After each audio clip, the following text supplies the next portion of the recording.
שלום לכם. השבת בעזרת השם נקרא את פרשת עקב. בפרשה נאמר, ואתה ישראל, מה השם אלוהיך דורש מעמך? כי אם ליראה את השם אלוקיך ללכת בכל דרכיו, ולאהבה אותו, ולעבוד את השם אלוקיך בכל לבבך ובכל נפשך. התורה אינה אומרת כי אם לדעת אותי, או אלא ליראה אותי. יראת שמיים, זה מה שהקדוש ברוך הוא מבקש. בשביל להבין את זה, למה הוא לא מבקש שנדע אותו, אלא נראה ממנו, אנחנו נבין את זה דרך מה שכתוב בגמרא מסכת מנחות דף כ"ט. אמר רב, בשעה שעלה משה למרום, מצאו לקדוש ברוך הוא שיושב וקושר כתרים לאותיות. אמר לפניו, ריבונו של עולם, מי מעכב על ידך?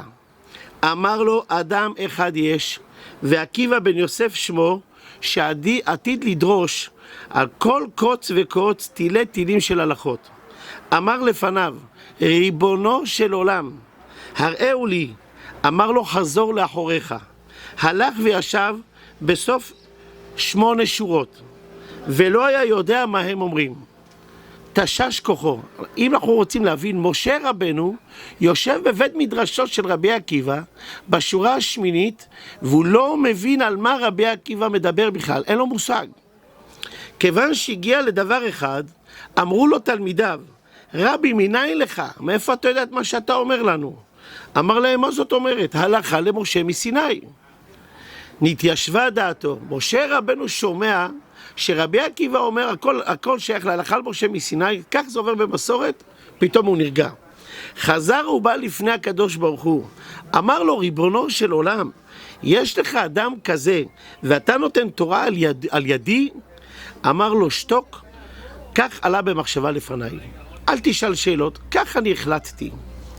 ממשיכה גמרא ואומרת, אמר לו, משה רבנו מבקש, הראית לי את תורתו, הראני את זכרו. אמר לו, חזור לאחוריך. חזר לאחוריו, ראה ששוקלין בשרו במקולין, כלומר סרקו את עורו במסרקות של ברזל. אמר לפניו, ריבונו של עולם, זו תורה וזו זכרה, עד כדי כך, כזה ביזיון לרבי עקיבא? אמר לו, שתוק. כך עלה במחשבה לפניי. גמרא תמוהה, אנחנו לא ננסה עכשיו לבאר אותה כל פרט ופרט, אבל אנחנו רואים שיש פה דבר שהוא באמת קשה להבנה. מה הולך פה? הקדוש ברוך הוא מנסה לומר למשה, שלעולם אתה לא תבין את איך אני פועל בעולם, כל זמן שהנשמה שלך נמצאת בתוך גוף. אי אפשר להבין, לא יראני אדם וחי. כדי להגיע ל50 שערי בינה, הנשמה צריכה להתנתק מהגוף בשביל להבין את הכל. הנשמה שלך היא עצומה, משה רבנו, אבל היא נמצאת בבית כלא שנקרא גוף, היא מוגבלת, אתה לא יכול להבין כל דבר. לכן השם אומר, כי אם לראה אותי, לא לדעת אותי, לא להבין אותי, כי אתה לא יכול להבין. אבל בואו נצא לאיזה מסע קטן כדי לראות מה הולך פה. כולנו זוכרים את יעקב אבינו כשחזר לארץ ישראל. דינה ביתו יצאה לטייל, ושכם בן חמור לקח אותה, והוא אנס אותה, ואחרי זה באו לבקש, תיתנו לי אותה לאישה. הרבו עליי מוהר כמה שתרצו. אמר יעקב, אנחנו לא יכולים להתחתן איתכם, כי אתם ערלים. אתם רוצים, תתגיירו, תעשו ברית מילה, יהיה על מה לדבר. מיד הלך ושכנע את כל אנשי עירו. כל אנשי עירו הלכו ועשו ברית מילה. ביום השלישי, בהיותם כואבים, שמעון ולוי אחי דינה, כל כך כעסו על מה שעשו לאחותם, הלכו והרגו את כולם. אותה נשמה של שכם בן חמור עלתה לשמיים, והתלוננה, למה הרגו אותי? עשיתי את מה שהם ביקשו. אני רוצה לדעת מה קורה פה. אמר לו הקדוש ברוך הוא, אתה יודע מה? אני אגלגל אותך חזרה בעולם. אנחנו קופצים עכשיו לספר במדבר. יש לנו את בלעם שאמר, לכו תזנו את בנות מדיין. כוסבי בצור בת מלך מדיין הולכת להזנות את ישראל. והיא רצתה דווקא, אומר המדרש, לתפוס את משה רבנו, לפתות אותו. ראה אותה זמרי בן סלון נשיא שבט השמעוני. ואז הוא אמר לה, אני גדול ממשה. אני שמעון, הוא לוי, הוא באחריי. והוא הלך וזנה איתה. הנשמה של שכם בן חמור התגלגלה לזמרי בן סלו, והוא הלך וחטא עם כוזבי בצור, עד שבא פנחס והרג אותם. כתוצאה ממה שהוא עשה, הייתה מגפה ומתו 24,000 משבט שמעון, אומר רש"י.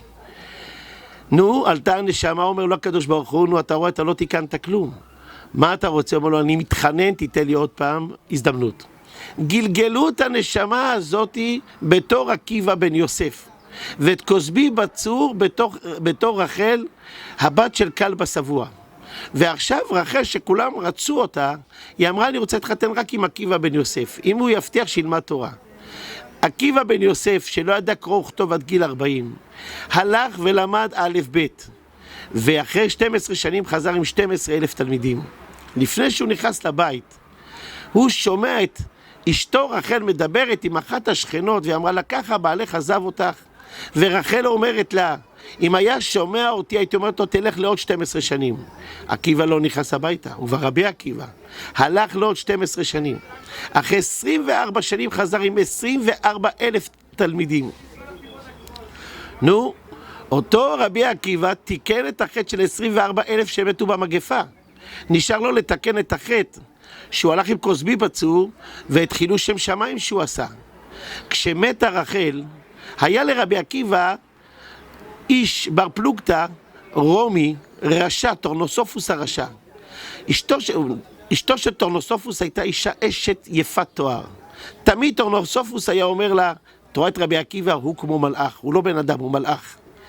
כשהתאלמנה גם היא מטורנוסופוס, היא אמרה, אני רוצה לבדוק אם הוא מלאך. היא אלמנה, רבי עקיבא אלמן, היא גויה, הוא יהודי. ואז היא באה, כשהיא באה לרבי עקיבא, הוא צחק ובכה. היא אמרה לו, למה אתה בוכה? הוא אומר לה, אני בוכה על היופי שלך, שכשאת תמותי הוא ירקב באדמה. היא אמרה לו, באמת, על זה כדאי לבכות. למה צחקת? הוא לא רצה להגיד, תלכי מפה. היא ניסתה לחשוף את רגלה כדי לפתות אותו, הוא צעק עליה, תלכי מפה. היא אמרה, הוא באמת כמו מלאך. כל העולם מתאבים לי, והוא דוחה אותי אפילו שהוא אלמן. יש לו כזה כוח. אני רוצה לדעת מה זאת התורה הזאת. החליטה שהיא רוצה להתגייר. היא הלכה והתגיירה. אחרי שהתגיירה ולמדה תורה כראוי, אמרה לרבנים, אני רוצה שתשדחו לי את רבי עקיבא. ובאמת שידחו לה את רבי עקיבא, והוא התחתן איתה. וכשהוא התחתן איתה, אמרה לו, למה צחקת בפעם הראשונה כשראית אותי? למה בכית הסברת? הוא אמר לה, אני צחקתי כי ידעתי שאני אוכל לקחת אותך בהיתר. ולכן אני צחקתי ולא רציתי להגיד לך את זה. סופו של רבי עקיבא, שסרקו את אורו במסרקות של ברזל, אמרו לו תלמידיו, רבי, זו תורה וזו שכרה, הוא אמר להם, כל ימיי אני מחכה לתקן את אותו חילול השם שעשיתי.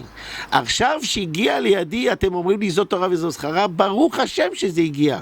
ויצאה נשמתו בשמה ישראל השם אלוקינו השם אחד. אומר הקדוש ברוך הוא למשה, נו, את כל זה רצית להבין כשאתה נמצא בעולם הזה? אי אפשר להבין. לא יראני אדם וחי. אתה לעולם לא יכול להבין כשאתה נמצא בעולם הזה. בשביל להבין, אתה צריך להתנתק ולראות את הכל בצורה רחבה יותר. כי אם נראה אותי, לא להבין, אנחנו מקיימים את התורה ומצוות, כי כך השם ציווה אותנו. לא מבינים, מבינים יותר, מבינים פחות, אנחנו יודעים שאנחנו בדרך הנכונה. שבת שלום ומבורך.